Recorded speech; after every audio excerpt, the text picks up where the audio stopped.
the sort of missing bits of what actually mechanically went wrong, what decisions that the officers made that led to a situation where Essex police were forced to make the decisions that they did and why they made those decisions. So that's what I said, soft facts and hard facts. What they probably should have done, what would have been smart, is at the meeting with the family, with the Assistant Chief Constable or Acting ACC Simpson, whatever that stands for, they probably should have just told the family, said, yes, you're absolutely right. What you're being told of what happened in the farmhouse is not the same thing, and we're going to tell you what happened in the farmhouse now, and if it goes outside of this room, we'll know where it came from. And what they should have done is batted away the pressure that they were getting and been truthful and said, look, this is not any help to Jeremy, this is not any help to you, this doesn't change anything for anybody, it doesn't change circumstances, but it does make us look stupid. We've taken training steps to rectify those problems, we've taken the situation very, very seriously, but no, we don't want the situation commonly known. We don't want this on the newspaper tomorrow. Now, one of the things that I've come to understand over the years is, where the UK was in the 80s. I mean, I remember the case for when I used to live in England. I've been out of England for many years now, almost 2 decades. But I do remember the case. And I also remember the economic times. And the 80s were very, very difficult economic times.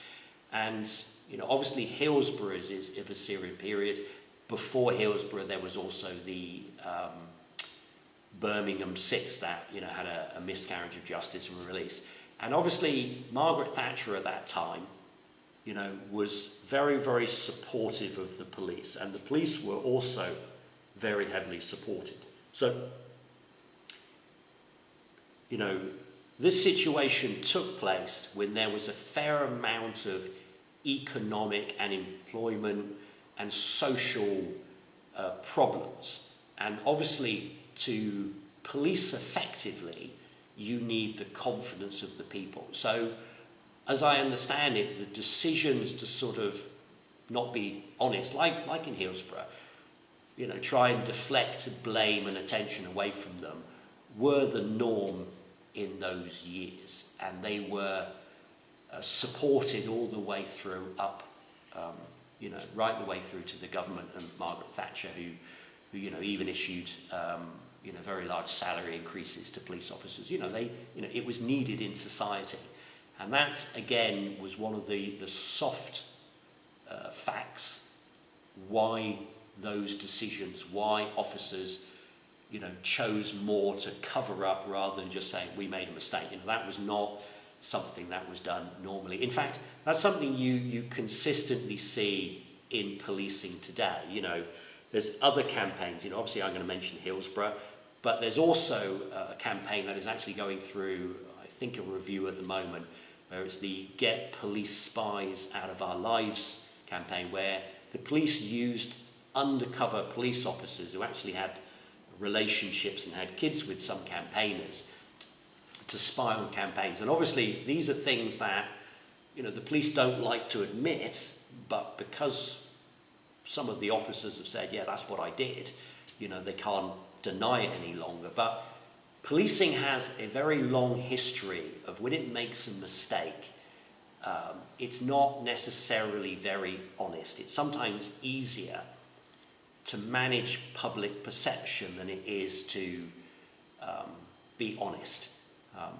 When I moved overseas, I didn't speak the local language and I studied to be a pilot. And in aviation, when you have an accident, you always do an investigation, you always publish that investigation so anybody can read it. And the sole objective of publishing it is to make aviation safer. And it works very effectively. It's not always very comfortable reading because you always hear these things of pilot error, or, we didn't check that engine when we put it on that plane properly and we didn't do the maintenance properly. But the net effect of that process is to make aviation very safe. And that in some ways is not the way that policing works. And this you see in that campaign for the police spies, is that the police quite often want to control the narrative. They want to present themselves as fair and equal, and obviously they don't like to admit their mistakes. Now, when obviously, like in Hillsborough, not telling the truth becomes more of a problem than telling the truth, then they say, okay, this is not working for us, and they swap over to the other side and they say, okay, let's get the truth out there and let's tell people and let's move forward. But generally, on their own, they don't make that decision. So in Jeremy's case, that's kind of where they are at the moment. The true narrative of what happened inside the farmhouse is still not commonly known, and it is still in a situation where it is beneficial for the credibility of the police and the integrity of the police to effectively maintain the official narrative, the Jeremy did it, and keep attention away from Jeremy. And that's one of the things that I would say that Jeremy has made a mistake from, the very, very first start. 35 years ago, Jeremy has always had the perception, and I think probably everybody else does as well, and a lot of people I talk to, that they see the case is about Jeremy. Is he guilty or is he innocent? And obviously the reasons why Essex police didn't enter the farmhouse I think it was about 3 or 4 hours after they arrived, set up the perimeter, was really because of they were in such a bad position. They could see Sheila moving around in the farmhouse. They knew she had enough weapons and guns to pretty much take out an entire police force. She had longer range weapons. She had a defensive position inside a locked farmhouse.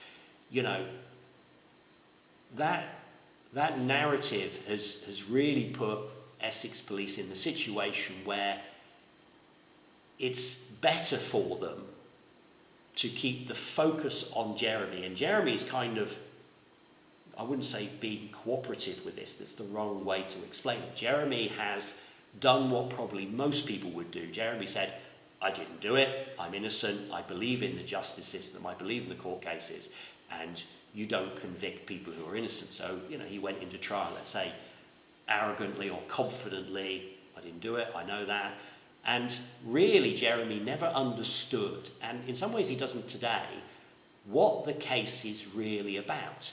You see, if you understand that obviously, Sheila was a diagnosed paranoid schizophrenic, she had written suicide notes, she had shot her own kids, she had shot her own family, she was planning to commit suicide.